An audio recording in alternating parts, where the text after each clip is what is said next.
Everyone, मैं पूर्वा तिवारी आप सभी का स्वागत करती हूँ आपके अपने चैनल पे। उम्मीद करती हूँ आप सब बिल्कुल अच्छे और एकदम अच्छी तरह से अपनी प्रिपरेशन कर रहे हो।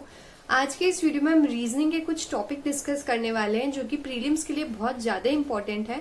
अगर आप इन टॉपिक्स को बहुत अच्छे से कवर कर लेते हो तो आप IBPS RRB PO क्लर्क में आराम से 35 प्लस रीजनिंग में स्कोर कर सकते हो। और वहीं अगर हम IBPS PO क्लर्क या SBI PO क्लर्क की बात करें तो आप 30 प्लस आराम से स्कोर कर सकते हो।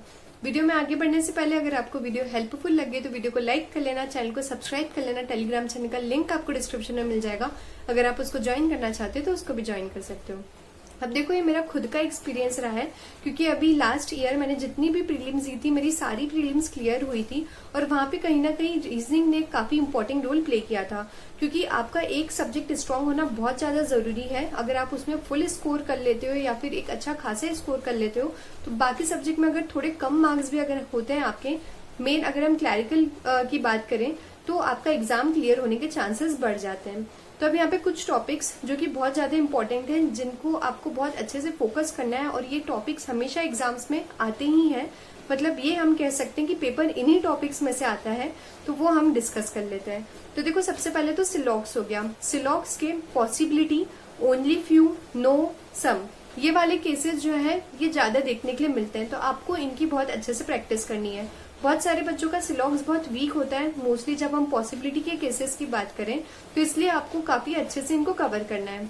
अगर आपको नहीं इसके कंसेप्ट पता है तो आप YouTube पे से क्लासेस लेके कवर कर सकते हो और आपको क्विजेस देनी है। देखो, अब ज्यादा टाइम नहीं बचा है, 1 महीने बाद एग्जाम है, तो जितना ज्यादा क्विज हो सके, जितनी ज्यादा आप प्रैक्टिस कर सकते हो आपको वो करनी है। देन फिर नेक्स्ट आता है इनइक्वलिटी। इनइक्वलिटी में भी या तो नॉर्मल जो होती है वो वाली सिंपल इनइक्वलिटी देखने के लिए मिलेगी या तो फिर कॉमा वाली इनइक्वलिटी यहाँ पे आएगी। पीओ की बात करें तो मोस्टली वहाँ पे कॉमा वाली आती है। क्लैरिकल में सिंगुलर लाइन वाली भी देखने के लिए मिल जाएगी। अब देखो, अगर आपके शिफ्ट में सिलॉक्स आता है या फिर इनइक्वलिटी आता है तो इनमें से 4-5 क्वेश्चन इन टॉपिक्स में से आ जाते हैं। ठीक है, तो इसलिए इनकी प्रैक्टिस आपको बहुत अच्छे से होना जरूरी है। देन फिर इसके बाद में डिस्टेंस एंड डायरेक्शन से रिलेटेड हो गया।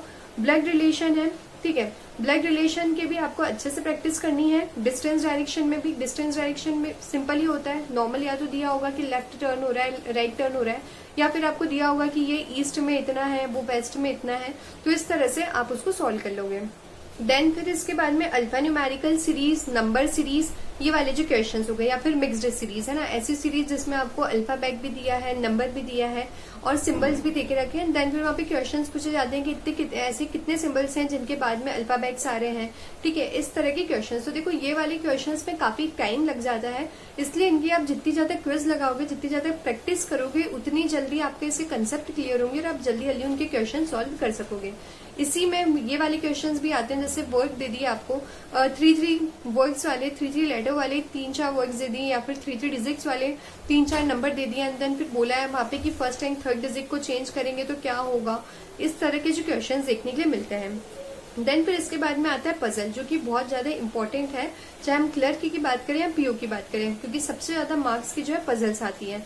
तो पजल कौन कौन से पैटर्न की एग्जाम में पूछी जाती है, तो देखो, हो गया सर्कुलर पजल है।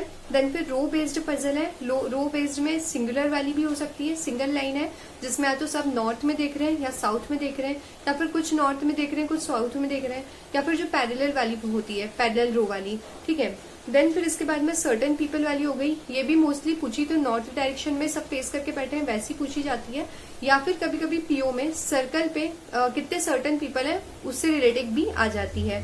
देन फिर फ्लैट एंड फ्लोर हो गया, बार बॉक्स बेस्ड हो जाएगी। ठीक है, देन फिर फ्लोर बेस्ड है, मंथ बेस्ड। अब देखो, ये इतनी पजल है जो कि प्रीलिम्स में मोस्टली पूछी जाती है, और पर अब इन सबका लेवल पोस्ट के अकॉर्डिंग और एग्जाम के लेवल के अकॉर्डिंग चेंज हो जाता है।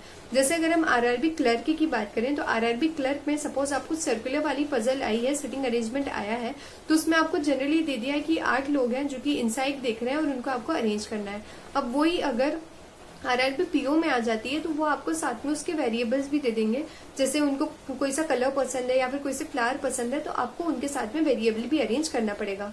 तो इसलिए आपको सारे लेवल की यहाँ पे प्रैक्टिस करनी होगी, केवल आपको सिंपल वाली प्रैक्टिस नहीं करनी है जिनमें वेरिएबल्स हैं जो थोड़ी हाई लेवल की है, वैसी भी आपको यहाँ पे प्रैक्टिस करके जाना है। देन ऑर्डर रैंकिंग हो गया। ऑर्डर रैंकिंग भी मिनी पजल जैसी होती है, जैसे आपको दिया हुआ है 7 पीपल है, सबके डिफरेंट वेट है, देन फिर आप उसको अरेंज करोगे और उससे रिलेटेड 2 या 3 क्वेश्चन देखने के लिए मिलेंगे। देन यहाँ पे चाइनीज कोडिंग हो जाएगी। चाइनीज कोडिंग मोस्टली क्लैरिकल की एग्जाम में इतना नहीं आता है, पीओ की एग्जाम में ज्यादा आता है, तो आपको चाइनीज कोडिंग की बहुत अच्छे से प्रैक्टिस करनी है, क्योंकि देखो चाइनीज कोडिंग में अगर एक ही वर्ड का कोड पूछा है तब तो आप जल्दी से ढूंढ के में भी बता दोगे, पर अगर मतलब दे के रखें, 2-3 वर्ड्स दे के रखें, तब वहां पे ढूंढने में काफी ज्यादा टाइम लग जाता है, क्योंकि टाइम वहां पे काफी जाता है। देखो इसमें मैं एक चीज आपसे बोलूंगी, बहुत सारे बच्चे क्या करते हैं कि पहले जितने भी कोड होते हैं, वर्ड्स और उनके कोड, इसको नोट करते हैं, देन फिर क्वेश्चन सॉल्व करना स्टार्ट करते हैं। तो इसकी जगह आप डायरेक्टली वर्ड देखो कि क्या पूछा हुआ है, उसको डायरेक्टली जो आपको क्वेश्चन दिया हुआ है उसमें देखो, और उसके जो कोड्स हैं उनको जल्दी जल्दी मैच करो, वहां से आपके पास में जल्दी से कोड जो है वो निकल के आ जाएगा, ज्यादा टाइम नहीं लगेगा। ठीक है, अब इसके अलावा अगर कुछ क्वेश्चंस बचते हैं तो मिसलेनियस वाले हो जाते हैं, जैसे वर्क फॉर्मेशन हो गया, पेयर फॉर्मेशंस हैं, ठीक है, या फिर नंबर या फिर अल्फाबेट से रिलेटेड कुछ भी क्वेश्चंस दे दिए हैं, उनकी छोटे मोटे कोडिंग्स हैं, ठीक है, इस टाइप में के क्वेश्चंस देखने के लिए मिल जाते हैं। तो बस यही था आज का वीडियो। अगर आपको वीडियो हेल्पफुल लगा हो तो वीडियो को लाइक कर देना, चैनल को सब्सक्राइब कर देना। Thank you.